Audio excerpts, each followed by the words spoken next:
Redeemer family. Dean Dan back with you again this week. Thanksgiving week even as well. I hope that you are planning a wonderful couple of days and hope you get time with family and friends. And I hope that you'll pause too.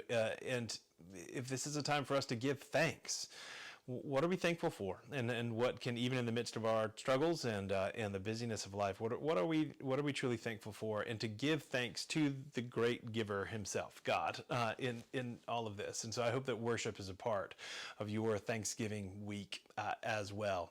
As we move into this next season, I want to remind you that this upcoming Sunday is the first Sunday of Advent. We're going to continue our Advent series that we introduced last week as well, that we called The Time Between. And if you weren't here last week, listen to the sermon online so you can get caught up as to where we're headed over the course of the next few weeks. But I do pray that that you'll begin to prepare your hearts for the time of preparation and expectation that is Advent. Don't let this season slip by you. This is very much like Lent, in that we're preparing for something when there's an intentionality in our actions and behavior and thought. And so I do pray that Advent will be meaningful for you, and part of that is just pausing and being intentional about entering into this season purposefully.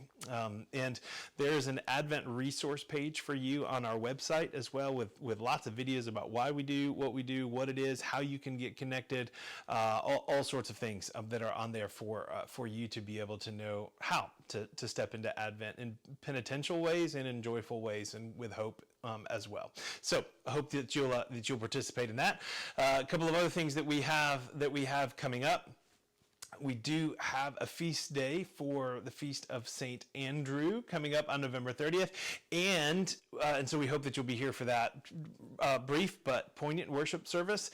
And then afterwards, we do have a carrot cake competition. And so these vegetables are made into a wonderfully tasting cake for you to be able to eat. And so we hope that would just be fun.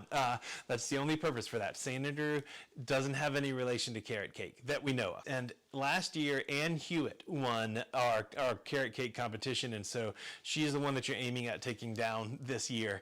And we hope that you'll participate in that just as an aspect of community and joy as well. You're going to hear from us a lot over the course of the next few weeks regarding our Redeemer Gives campaign, the generosity campaign that we are in and a part of, and really encouraging your response in that as well. We need those pledge cards to come back in so that we can really be looking at budgeting and knowing where we are with these things, and to be able to give you a good report as to where we are in that campaign, at least by our annual meeting in January. So we just want to keep this in front of you. We're going to hand out cards again. You're going to hear it in announcements on Sundays. You're going to get some emails about it as well, because we really just want to press. We'd love for you to get those cards turned in. And if you've decided to pledge and to help but just haven't turned in the card yet, give us something to know that you're engaging in this and responding to this for all the reasons that we covered in depth over the course of our explanation of what Redeemer Gives is in our generosity series as well. So please grab one of those cards, or go online onto the website and you can fill out the online card as well. But we really do need you to get those cards in for us by the end of the year. It would be significantly helpful for us. Well, love you. That's all I've got for you today, except that we love you truly, and pray for you daily, and especially as you're traveling this week and are with family. That brings about great joy and some challenge sometimes as well. And so we pray for patience, for hope, for love for you, and as your pastor and dean as well, I give thanks for you this week. I truly love you deeply, and in my prayers this week, I'll be thanking God for all of you. So have a wonderful week. We'll hopefully see you this upcoming Sunday, if not before. Bless you.